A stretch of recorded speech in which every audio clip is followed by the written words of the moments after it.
நாட்டில் அமைதியை ஏற்படுத்த வேண்டும் என்ற நோக்கம் RSS பாஜகவுக்கு கிடையாது என தமிழ்நாடு காங்கிரஸ் கமிட்டி தலைவர் செல்வ பெருந்தகை தெரிவித்துள்ளார்.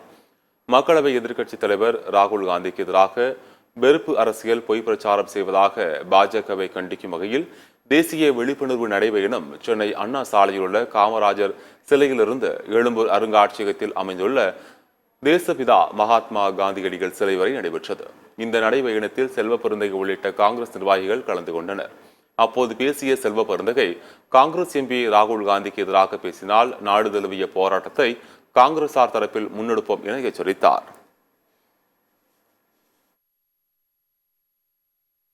இந்த எழுச்சி பேரணி என்பது மகாத்மா காந்தியடிகளுடைய பிறந்த நாளில் RSS உடைய வெறுப்பு அரசியல், BJP உடைய மோசடி பேச்சுக்கள் இதையெல்லாம் கண்டித்து இனிவரும் காலங்களில் நம்முடைய தலைவர் ராகுல் காந்திக்கு எதிராக ஏதாவது இவர்கள் விஷமத்தனமாக பேசினால், அவதூறு பேசினால் தமிழ்நாடு காங்கிரஸ் நாடு தழுவிய போராட்டத்தை நடத்தும் என்பதை எச்சரிக்கிறோம்.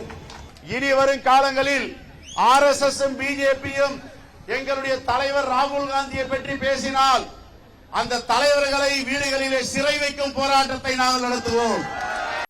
தொடர்ந்து பேசிய காங்கிரஸ் மூத்த தலைவர் EVKS இளங்கோவன், 100 நாட்களை தாண்டியதாக பேசும் மோடி அரசு 150 நாட்களை தாண்டாது என்றும் அதற்குள் மக்களவையில் இருந்து விரட்டப்படுவார்கள் எனவும் தெரிவித்தார்.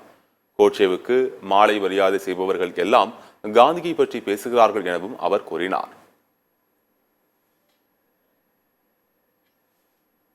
மகாத்மா காந்தி அவர்களை கேவலமாக பேசியவர்கள், மகாத்மா காந்தியை கொன்ற கோட்சேக்கு மாலை மரியாதை செய்கின்றவர்கள் எல்லாம் இன்றைக்கு காந்தியை பற்றி பேசிக் கொண்டிருக்கின்றார்கள்.